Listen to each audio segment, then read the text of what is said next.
मी त्याच घटनास्थळी सध्या आहे जिथं हा पूल कोसळलेला आहे आणि आता जर आपण बघितलं तर फक्त पूल उचलण्याचं काम या ठिकाणी सुरू आहे। आपण बघतोय लोकांची गर्दी या ठिकाणी मोठ्या प्रमाणात झालेली आहे, त्यामुळं काही अडचणी देखील या ठिकाणी येत आहेत। मात्र त्याच वेळी आता एक जणांना पुन्हा एकदा बाहेर काढण्यात एनडीआरएफच्या टीमला यश आलेलं आहे, त्याला जवळच्या रुग्णालयात नेण्यात आलेलं आहे। मी जर ह्या नदीचं पात्र दाखवलं तर पाण्याचा प्रवाह आता हळूहळू वाढताना दिसतोय। त्याच वेळी आता एनडीआरएफची टीम हे उचलण्याचा प्रयत्न करते, कारण या पुलाखाली आणखीन काही लोक असू शकतात जे अडकलेली आहेत, ज्याच्यामध्ये लहान मुलं असतील, महिला असतील। आपण सातत्याने ते सांगतोय, कारण या आता बोट एनडीआरएफची टीमने एक बोट देखील घेतलेली आहे, कारण इथं सगळे दगड आहेत आणि या दगडांमध्ये सुद्धा काही लोक अडकली असू शकतात ज्यांना मदतीची गरज आहे। बऱ्याच लोकांना पोहता देखील येत नाही, महिलांना, अशी देखील नातेवाईकांनी दिलेली आता माहिती आहे। मात्र त्यांना शोधण्यासाठी आता एनडीआरएफची टीम या ठिकाणी पोहोचलेली आहे। आपण बघतोय लोकप्रतिनिधी या ठिकाणी मदतीसाठी लोकांच्या इथं उपस्थित आहेत, जेणेकरून तातडीने त्यांना हॉस्पिटलमध्ये जाऊन सगळी रुग्ण फॅसिलिटीज त्या ठिकाणी मिळाव्यात। आणि त्याचबरोबर आता आपण बघतोय या इंद्रायणी नदीचा जो प्रवाह आहे तो हळूहळू वाढताना देखील दिसतोय आणि त्याच वेळी एनडीआरएफची टीम पलीकडच्या बाजूला देखील पोहोचलेली आहे। आपण बघतोय खालच्या बाजूला एनडीआरएफची आणखीन एक टीम, जिथं या नदीचा प्रवाह मोठा होतो तिथं देखील हे लोक वाहून गेले असतील याची देखील शक्यता आहे आणि त्यामुळं तिथं देखील आता एनडीआरएफची टीम पोहोचलेली आहे। त्याच वेळी आपण बघतोय या ठिकाणी एनडीआरएफची टीम जे जवळपास 40हून अधिक लोक या ठिकाणी आहेत आणि पोलीस या ठिकाणी मदत करतायत, लोकांना सहकार्य करतायत। आपण बघतोय एनडीआरएफची टीम आपल्या सोबत आपले इथले प्रतिनिधी नाझीम सुद्धा आहेत, जे जेव्हा ही घटना घडली तातडीने त्यांनी या ठिकाणी पोहोचलेले आहेत। नाझीम, तुम्ही देखील बघितलं या ठिकाणी आता पाऊस देखील सुरू झालाय, अर्थातच अडचणी जे रेस्क्यू ऑपरेशन अडचणी त्याच्यात वाढतायत। पाऊस सुरू झाल्यामुळं खूप मोठा अडथळा या ठिकाणी निर्माण झालेला आहे, कारण आपण बघू शकतो की प्रवाहात हळूहळू या ठिकाणी वाढ होणार आहे। आणि दुसरं एक अडचण होणार आहे ते आपण वरती आभाळ या ठिकाणी बघू शकतो।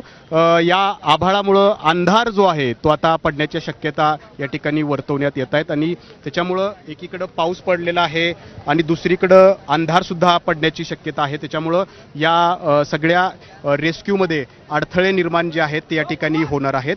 आणि दुसरीकडे आपण बघू शकतो की जे एनडीआरएफचे जवान आहेत, इथले स्थानिक पथकं आहेत, त्यांच्याकडून या सांगाड्यामध्ये जे काही लोक अडकलेले आहेत त्यांना बाहेर काढण्यासाठी हे महत्त्वाचं कार्य जे आहे त्या ठिकाणी मोठ्या पद्धतीनं इथं सुरू असल्याचं एकंदरीत आपण पाहतोय। गेली 3 तास झालं हे सगळं रेस्क्यू ऑपरेशन या ठिकाणी सुरू आहे, परंतु अद्याप हे रेस्क्यू ऑपरेशन संपलेलं नाही। अर्थात जर आपण रेस्क्यू ऑपरेशन बघितलं तर हे रेस्क्यू ऑपरेशन जवळपास मागील 2 तास हे रेस्क्यू ऑपरेशन सुरू आहे। काही लोकांना इथून काढण्यात यश आलेलं आहे, मात्र अजून देखील काही लोक अडकलेली आहेत।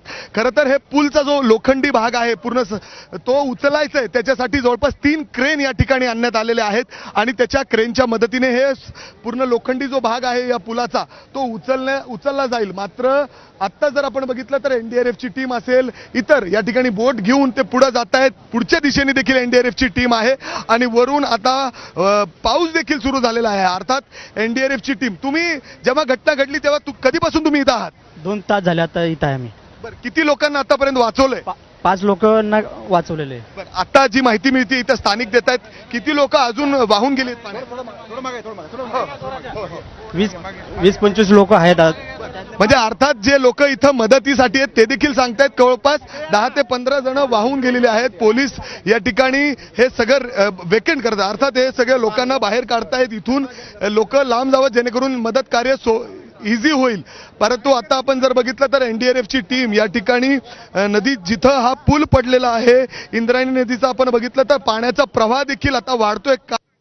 पाऊस या ठिकाणी वरच्या भागात सुरू झालेला आहे आणि मुसळधार पाऊस सुरू आहे आणि त्यामुळे नदीचा प्रवाह वाढतोय। इथं खरं तर लोणावळा या मावळ या सगळ्या भागामध्ये मोठ्या प्रमाणात लोक पर्यटनासाठी येत असतात आणि आज सुद्धा सुट्टीचा दिवस आहे, कदाचित उद्या परवापासून शाळा देखील सुरू होणार आहे आणि त्यामुळं फॅमिलीसह लहान मुलांना घेऊन या ठिकाणी पर्यटनासाठी आज देखील मोठ्या संख्येने लोक आलेली होती आणि त्यावेळीच दुपारी 3:30-4च्या सुमारास अचानकपणे हा पूल कोसळला, जेव्हा या पुलावर जवळपास 100 ते 150 लोक होती। खरं तर हा पूल जुना झालेला आहे, कमकुवत आहे, वीक आहे, हे सगळं माहिती असताना देखील हा पूल सुरू होता. या पुलावरून काही टू व्हीलर्स देखील जातात अशा ठिकाणी आहे आणि समोर या टू व्हीलर्स देखील दिसत आहेत.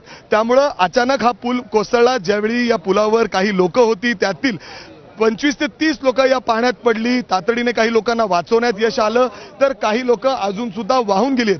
आता जी माहिती मिळते त्यानुसार 3 जणांचा मृतदेह बाहेर काढण्यात या ठिकाणी यश आलेलं आहे. त्याचबरोबर 10 ते 12 लोकांना वाचवलेलं आहे. त्यामध्ये 6 जण गंभीररित्या जखमी आहेत, सिरियस आहेत. ICU मध्ये त्यांना ऍडमिट करण्यात आलेलं आहे. पलीकडच्या बाजूला जवळपास 15 ते 20 ॲम्ब्युलन्स या ठिकाणी सज्ज आहेत. पूर्ण यंत्रणा या ठिकाणी आहेत आणि आता पुन्हा एकदा पावसाचा जोर वाढलाय आणि त्यामुळे NDRFच्या टीमला या ठिकाणी रेस्क्यू करण्यास अडचणी येत आहेत. ते देखील रस्सी बांधतायत कंटिन्यू, कारण पाण्याचा प्रवाह खूप फास्ट आहे. पाण्याच्या प्रवाहामुळं जे लोक आहेत ते वाहून गेले असतील अशी शक्यता आहे आणि त्यामुळंच रस्सी देखील बांधली जाते. जे बोट आहे आपण बघतोय, जे ट्यूब्सचे बोट्स आहेत, रेस्क्यू टीम या ठिकाणी बसून पुढे जाण्याचा प्रयत्न करतायत. कारण या नदीचा जर भाग बघितला तर संपूर्ण दगडी आहे. या ठिकाणी काळा पाषाण दगड आहे आणि त्यामुळे साहजिकच जरी पुलावरून या हाईटवरून जर लोक पडली असतील तर त्यांना गंभीररित्या दुखापत झाली असेल. काही लोक या ठिकाणी वाचलेली आहेत, त्यांना जवळच्या रुग्णालयात नेलेलं आहे. मात्र आता जे रेस्क्यू ऑपरेशन सुरू आहे, खरं तर या पुलाखाली काही लोक अडकली असू शकतात अशी शक्यता आहे. स्थानिक लोकांचं म्हणणं आहे, लोकप्रतिनिधींचं देखील म्हणणं आहे आणि त्यामुळे सगळ्यात पहिले या पुलाचा जो पडलेला भाग आहे, लोखंडी भाग, त्याला उचलण्याचा प्रयत्न या ठिकाणी होतोय आणि त्यासाठीच या ठिकाणी जवळपास 2-3 क्रेन आणण्यात आलेले आहेत आणि अशा पद्धतीने हे बचाव कार्य या ठिकाणी सुरू आहे. खरं तर अडचणी वाढू शकतात, कारण आता हळूहळू अंधार देखील पडायला सुरू झालेला आहे. जर अंधार झाला तर हे रेस्क्यू ऑपरेशन कदाचित थांबवायला लागू शकतं.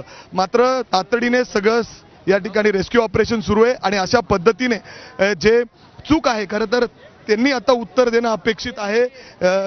जे लोकांकडून या ठिकाणी अपेक्षित होतं प्रशासनाकडून हे पूल बंद करणं, त्यांनी पूल का नाही वेळेवर बंद केला हा मोठा प्रश्न आहे. मात्र आता सगळ्यात महत्त्वाचा जो प्रश्न आहे तो म्हणजे जे लोक या पाण्यामध्ये वाहून गेलेली आहेत, नदीत वाहून गेलेले आहेत, त्यांना कशा पद्धतीने बाहेर काढायचंय, वाचवायचंय आणि तातडीने त्यांना इथून बाहेर काढण्याचा एक मोठा आव्हान या रेस्क्यू टीम, NDRFच्या टीमवर या ठिकाणी आहे. मात्र मी तुम्हाला पूल पुन्हा एकदा तो दाखवतो. नदी आहे आणि दोन्हीकडं गाव आहेत.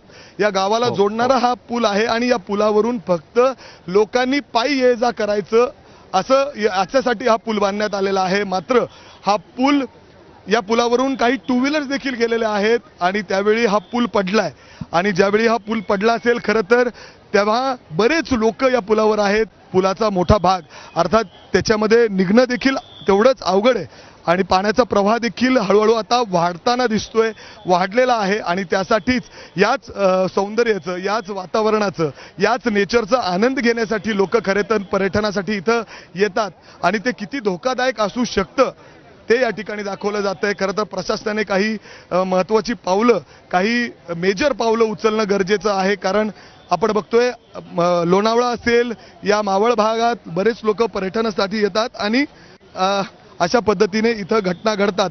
आता मी तुम्हाला अपडेट देतो म्हणजे मुसळधार पाऊस हळूहळू आता वरच्या भागात मुसळधार पाऊस सुरू झालाय आणि इथं देखील आता पावसाचा जोर वाढताना दिसतोय आणि त्यामुळं NDRFची टीम जी या ठिकाणी रेस्क्यू ऑपरेशन करतायत त्यांना अडचणी येत आहेत. या ठिकाणी स्थानिक लोक देखील आहेत, त्यांना लांब पाठवलं जात आहे. मात्र त्यांचं देखील हेच म्हणणं आहे की आम्ही वारंवार प्रशासनाला सांगितलं होतं की हे पूल जुनं झालेलं आहे, हे पूल नवीन बांधायला हवं. जसं लोकप्रतिनिधी या ठिकाणी सुनील शेळके पोचलेले, त्यांनी देखील या ठिकाणी सांगितलंय की हा पूल जुना झालेला होता. लोकांना वारंवार सांगितलं होतं की याच्यावरून टू व्हीलर नेऊ नका, मात्र तरी देखील काही लोक इथून टू व्हीलर नेत होते आणि त्यामुळं हा पूल आता पडलाय. मी तुम्हाला या ठिकाणी सांगतोय की आता हा पूल क्रेनच्या सहाय्याने उचलला जातोय. हळूहळू हा पूल उचलण्याचा प्रयत्न होतोय क्रेनच्या सहाय्याने, कारण या पुलाखाली, या लोखंडी पुलाच्या खाली सुद्धा काही लोक इथं अडकली असू शकतात. कारण लहान मुलं देखील जेव्हा ही घटना घडली तेव्हा इथंच उपस्थित होती. ते आपल्या कुटुंबासह या सगळ्या पिकनिकसाठी पर्यटनासाठी इथं आलेली होती. त्यामुळं खूप काळजी घेणं गरजेचं आहे. जिथं तुम्ही चाललात ती जागा सेफ आहे ना, कारण बरेचदा लोक पाण्याच्या जवळ जाण्याचा प्रयत्न करतात, तिथं देखील अशी घटना होते. आणि आज ही दुर्दैवी जर घटना बघितली तर अक्षरशः पूल कोसळलेला आहे. या पुलावर जवळपास 150 लोक होती आणि पूल कोसळल्यामुळं आता तिघांचा तर मृत्यू झालेला आहे, ज्यांचं मृतदेह बाहेर काढण्यात यश आलेलं आहे. 6 जण गंभीररित्या जखमी आहेत, ज्यांच्यावर उपचार सुरू आहेत जवळच्या रुग्णालयामध्ये, आणि काही 20 जण किरकोळरित्या जखमी आहेत, त्यांना देखील जवळच्या रुग्णालयात नेण्यात आलेलं आहे. मात्र 10 ते 12 जण या पाण्यात वाहून गेली आहेत. त्याच्यामध्ये महिला आणि लहान मुलांचा देखील समावेश आहे अशी माहिती मिळते. आणि त्यांचं कार्य या ठिकाणी NDRFच्या टीमकडून या ठिकाणी केलं जातोय आणि आपण सातत्याने दाखवतोय. पाऊस सुरू आहे आणि पावसाचा जोर या ठिकाणी वाढतोय. पोलीस सातत्याने, खरं तर पोलिसांनी अगोदर या ठिकाणी येणं अपेक्षित होतं जेव्हा इथं पर्यटन होतं, मात्र आता येऊन ते आपल्याला बाजूला काढायचा प्रयत्न करतायत. जेव्हा इथं पर्यटक गर्दी करत होते, नदीच्या जवळ जात होते, पाण्याच्या जवळ जात होते, तेव्हा खरं तर त्यांना रोकायला हवं होतं. त्यांनी रोखलं नाही आणि आता ही दुर्घटना जेव्हा घडते तेव्हा पोचतात असं देखील या ठिकाणी टीका होतीये लोकांकडून. आता आपण बघतोय लोकप्रतिनिधी आणि त्याचबरोबर हे सगळेजण या ठिकाणी येऊन बचाव कार्य सुरू आहे. लोकांना बाहेर काढण्याचा अर्थात मी सुरुवातीपासून सांगतोय, या पुलाच्या खाली काही लोक अडकली आहेत का याचं देखील या ठिकाणी शक्यता आहे आणि त्यामुळं त्यांना देखील बाहेर काढण्याचा प्रयत्न या ठिकाणी सुरू आहे. NDRFला या ठिकाणी मोठ्या अडचणी येत आहेत, कारण ज्याप्रमाणे आपण सांगता आहात हा पूल काढण्याचं काम सध्या सुरू आहे. हा पूल काढण्याचं काम सध्या सुरू आहे. हा जो पूल आहे क्रेनच्या साहाय्याने सध्या काढण्याचा प्रयत्न होतो आहे. या कामामध्ये नेमक्या काय अडचणी येत आहेत? कारण हे नदीपात्र आहे, या ठिकाणी बराचसा भुसभुशीत भाग आहे आणि त्यामुळे बराचसा वेळ लागतो आहे. या पुलाचं वजन पण साधारण लोखंडी पूल असल्यामुळे अधिक असू शकतं. तर काय नेमके आव्हानं सध्या यंत्रणांसमोर आहेत हा पूल हटवण्यामध्ये?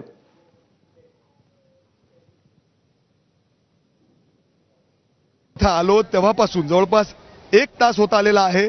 सर्व यंत्रणा शर्तीचे प्रयत्न हे पूल उचलण्यासाठी करतायत.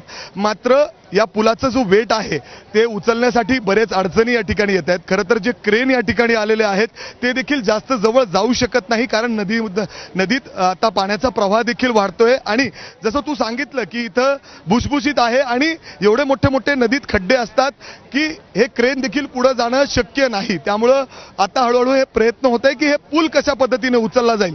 का तर याच्या पुलाच्या खाली देखील काही लोक अडकलेली आहेत अशी शक्यता या ठिकाणी ग्रामस्थांनी व्यक्त केली आहे. कारण अजून सुद्धा 8 ते 10 लोक या पुलाखाली किंवा या नदीत वाहून गेलीत अशी शक्यता इथं वर्तवली जाते आणि त्यामुळं हे पूल उचलणं खरंच खूप महत्त्वाचं आहे आणि त्यासाठीच हे प्रयत्न होत आहेत. खरं तर जर पलीकडच्या बाजूला म्हणलं तर पलीकडच्या बाजूला देखील क्रेन नेता येत नाही अशी या ठिकाणी परिस्थिती आहे. तिथं एवढे मोठे मोठे खड्डे आहेत, पूर्ण दगड आहे आणि काही ठिकाणी भुसभुशीत जमीन आहे. त्यामुळे जे क्रेन आहे आणि जे पुलाचं वजन आहे ते खूप आहे. अर्थात जेव्हा हा पूल पडला असेल, कशा पद्धतीने हा पूर्ण बेंड झालाय याच्यावरून आपण अंदाज लावू शकतो की काय वेट असेल या पुलाचा आणि जे लोक या पुलावर उभे असतील ते पडल्यानंतर त्यांची काय अवस्था झाली असेल, काय हालात त्यांची झाले असेल. मी सुरुवातीपासून सांगतोय की लहान मुलं आणि मुली, महिला इथं फिरण्यासाठी आली होती आणि ते देखील या पुलावर होती, जी प्राथमिक माहिती मिळते इथं, आणि त्यांना देखील इथं लागलेलं आहे. काही लोकांना वाचवलेलं आहे तर 3 जणांचा मृतदेह बाहेर काढलाय. आता देखील क्रेनच्या सहाय्याने पूल उचलण्याचा प्रयत्न सुरू आहे, मात्र पूल उचलला जाऊ शकत नाहीये कारण जे रस्सी आहे, चेन आहेत ते तुटतायत सातत्याने, कारण या पुलाचं वजन खूप आहे आणि आता पाऊस देखील वाढलेला आहे. पाऊस वाढल्यामुळं अनेक अडचणी NDRFच्या टीमला येत आहेत आणि त्याचबरोबर आता हळूहळू अंधार देखील पडायला सुरुवात झाली आहे. मी तुम्हाला नदीचा सगळा परिसर दाखवतो, कारण नदीचा जो प्रवाह आहे तो हळूहळू वाढतोय. पुढच्या बाजूला जी इंद्रायणी नदी वाहतीये इथं हळूहळू त्याचा प्रवाह वाढतोय. का तर वरच्या बाजूला मुसळधार पाऊस सुरू आहे आणि अनेक ठिकाणी नदीचा कशा पद्धतीने प्रवाह आता हळूहळू वाढतोय. NDRFचे जरी 2 टीम्स या ठिकाणी दाखल झालेले आहेत, अग्निशामक दलाचे टीम्स आहेत, पोलिसांचे टीम्स आहेत, एवढंच काय तर स्थानिक लोक देखील मदत करत आहेत. मात्र या पूल उचलायचा कसा हा सगळ्यात महत्त्वाचा आता प्रश्न आणि या सगळ्या रेस्क्यू टीमच्या समोर आहे, कारण या पुलाच्या खाली काही लोक अडकलेली आहेत अशी शक्यता या ठिकाणी वर्तवली जाते।